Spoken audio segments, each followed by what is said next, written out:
The aircon, pay attention.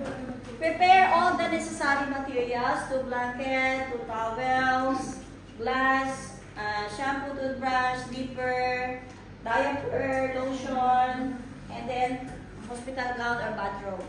And after that, switch off the aircon, close the window, ensure proper lighting, provide privacy, talk to the patient as much as you want, and then keep your body posture. Keep your body posture, hindi pwedeng basta na nakikukuha, kailangan may ganun-ganun at pero na. For example, pag may nahulog, gaya ng ginawa ko kanina, kinuha ko siya ng ganun, very bad yun. Kailangan laging body alignment, mga ganun-ganun design, parang nag-squatting lang. That is what you call body posture. Next, for example, si patient is comatose. If the patient is comatose, di ba naka-blanket na si patient got blanket. So, this blanket is dirty. Asa yung sa blanket? For example, the patient is comatose. And then you need to change or you need to bathe her. Mom, I'm gonna bathe you today. Huwag ka sumagot! You just only comatose, right? Don't answer! You're comatose.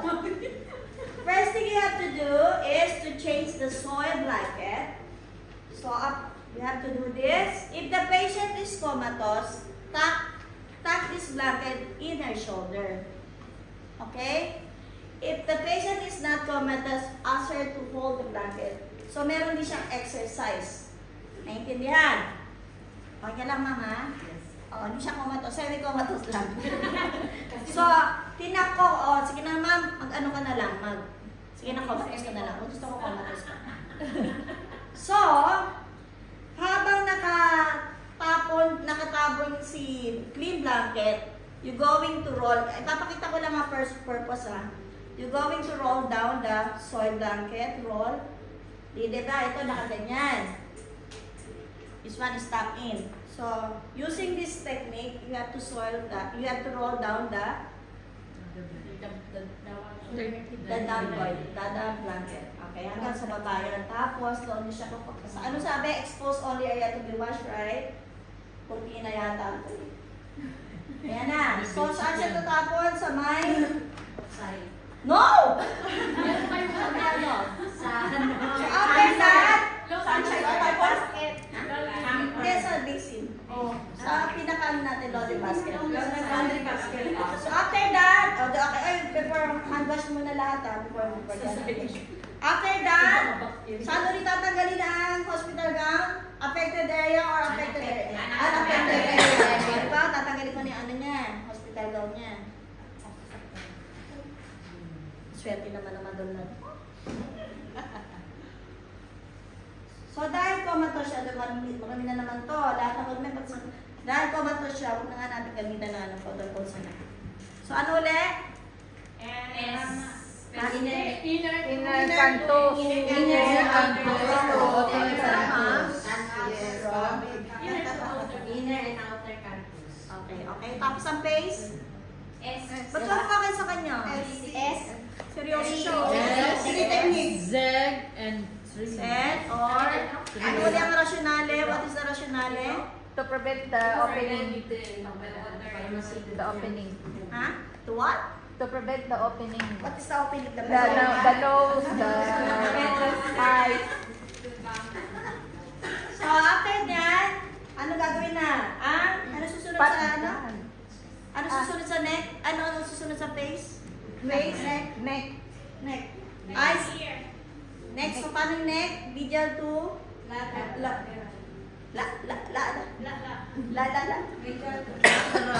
So, mula dito tatandaan na. Daming alasa man ito. Akin na lang yan Medial to lahat. Malamig po ba?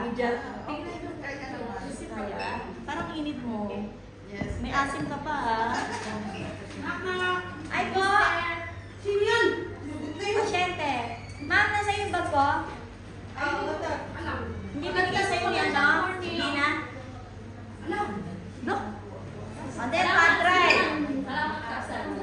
After that, ano na gagawin? Okay, after the eyes, face, and then neck, what's next? Umatos yan. Arm. Arms na? Yes po. Sure? Yes po. So what I said, always start at the Farthest.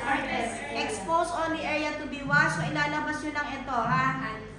So bago natin linisin yung hand niya, make sure na meron kayong towel na anong fold? Lengthwise. Lengthwise. Bakit kaya, no? Bakit kaya tayo nag-ano ng towel? Class. Lahat to gagawin nyo dun sa testa. Kahit saan kayo pumasok na kayo sa school, gagawin nyo yan. Ginagawa ko ngayon. So saan tayo magsisimula ulit? Sa interdigital phalanges, ha? Ha? Interdigital phalanges. Inaabot ka ha? Interdigital, pay attention to the skin folds. Yes, ma'am. Ikaw mo ka magkakapera. Hinuhulaan nyo lahat ang mga. Pero maganda yung hula ni Madam sa Use akin. 4 sides of the meat. Okay. 4 sides of the meat. Huli-huli natin ang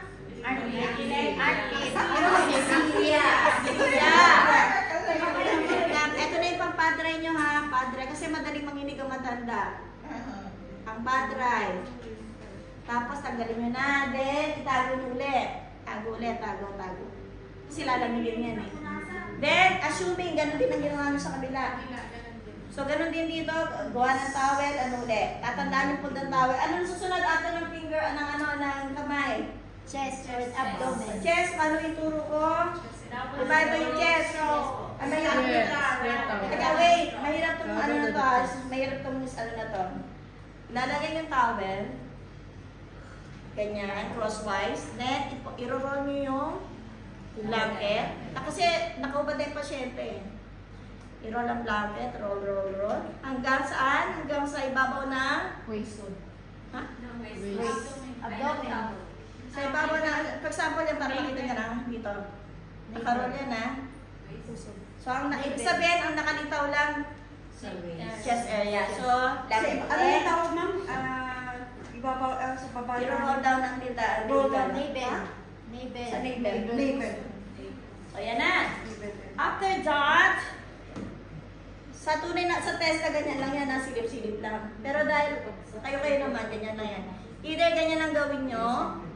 Yan, tapos kung dito, W. Or pwedeng ganon, pero nakakababa ng suso yun. Kailangan tabas yung baby niya. Yan na. Kung Kaya lalaki, nakakababa okay yung nakalibag-libag yung ano ng baby nyo, kaya lagi nyo. So, after that, padry.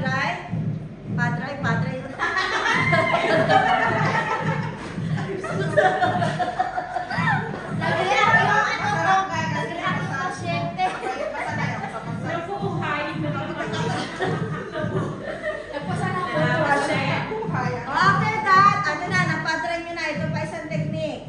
So, si towel, itataas nyo ng ganyan. Taas, o, take note. So, ang lalabas na ito ng area na to. Remember, alam nyo na yung ano, naintindihan nyo yung style. Una nakaano, tapos i-roll down nyo hanggang dito. Si towel nilagay nyo sa ibabaw. Pagtapos nyo nilinisin ng chest, ipofold nyo si towel ng pataas. Saka nyo nilinisin nyo. Ano tawag nyo? Abdomen. Kala ko tawag sasagot nyo, paksa kayo. Galing nga, nag-aaral sila ha. Magagaling sila kaysa sa abats namin dati. Sa abats namin dati, Pwede nyo siyang ilabas kung talagang gusto nyo siya makitaan. 5, 2, 3, tapos huli-huli yung navel. Okay, again. Use 4 sides of the meat and then navel. And then, ano pang padry? Towel. Ito na yung towel. Tapos, wait lang. Ito daw, kay Tia Mary para daw sa ano. Doctor, get here! Kay Tia Mary. Okay, so nasa natin yung mata, mukha, leeg, dibdib, tiyan, napadry na. So, ang technique naman, ipapatong nyo yung malinis na blanket. Saka natin tatanggalin yung tuwalya.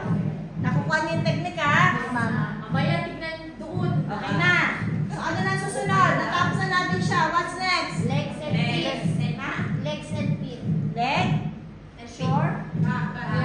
Okay. Always start at the Farthest. pwede kayo magtagalog as long as alam nyo. Then, ano ulit yung ginatwalya?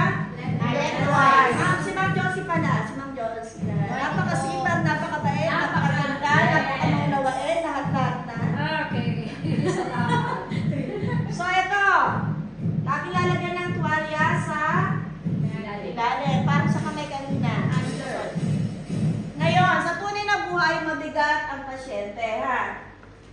So kayo, either ang gagawin nyo, ilalagay nyo siya dito. Habang minamasahe nyo siya. Minsan nilalagay yan sa balikat. Kasi sobrang bigat talaga. Or either papa-squat nyo siya. Gagawin nyo siya kung kaya niya. Pero kung ako so ano sabi? Start dito. Hindi kayo class, hindi kayo mag-start sa tosa kasi madumi yan. Okay, dito. 4 sides of the mid. Yan, papunta sa last na yung ano tawag dito?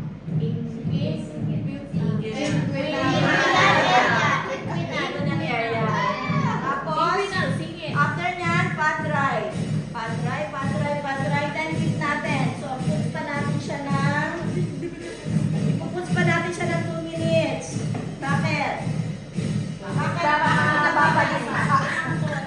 Para luminis. Para lumangot. May kamay naman po ng cardio. 2 minutes na baba, with soap or without soap? With soap. Pinamarder ba kita, bebe? 2 minutes po yun, ha? Then after that, pad dry. Takpan ulit. Tapos saka hugutin si towel. Okay. So marumi na to. Lagyan na dito yan. So, assuming dito rin sa kabila. So, tapusan natin siya. So, ano pa next? Matapos na lahat. Ano next? Back po. Back. So, ganito. Dapat ang pasyente facing your, for example, Supine position.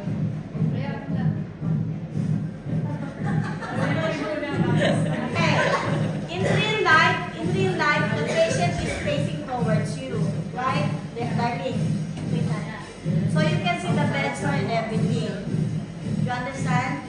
But because of the demo purpose, I'll do like this for you to see the stroke. Then you can put the towel again. What is the towel called? Lengthwise. Okay, give me one towel, Ma'am Joyce.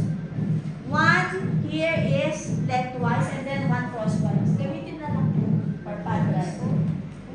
Marami towel kayo masasayang pag bedridden ng pasyente. Okay, what we're gonna do? Again?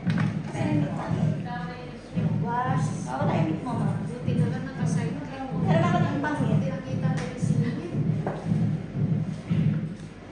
So, ano ulit yung stroke? Double stroke. Okay lang, mama. Napapasa ka. Okay? Either downward stroke, downward. Papunta sa back. And then pagdating dito, double stroke. At may regla pa siya. Or either dito, pag ano, depende sa inyo kung ano yung gusto nyo. Basta pagdating dito, double. Then, ang pampadry, ano ulit? Itong tawin na to. Pad dry. Pag ano na, kawawa naman siya, dapat pad dry. Kung may bed sores pa, hindi pwede. Then after that, later on, we will teach you how to use the bed with the bed sore. Higyan ka mo naman. Then after that, gagawa na tayo na, ano na, tapos na yung mata, tapos na yung mukha, tapos na yung leeg, tapos na yung kamay, tapos na yung paa, tapos na yung likter, tapos na yung Genital po. draping na tayo, draping. So, itataas na. Ahitan mo na. Sa tayo ahitan niya ang totoo yan. Saan na yung sleep? Ito na. Draping uli. Ano uli sa draping class? Okay, tataas na ka. Ano nga ito? Galing pa sa hotel. Ang tawag dito, apex. So, ano pa eh? Tataas siya. Anong position? What position need to be done in Dorsal recumbent position. What position to be done in cleaning the back area? Side position. Side What lying. position to be done in cleaning the chest and the face? Supine. Very good. Nagagaling. Ilalak na natin siya. Mamaya, perfect nila ang exam. Okay, ano ulit? Start to, this time hindi na kayo gagamit ng cotton ball sa knitting na gamitin nyo. Knit. Most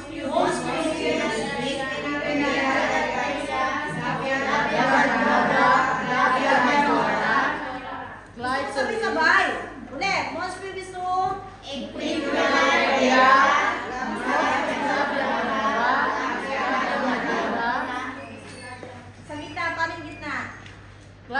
Also, you resume like always.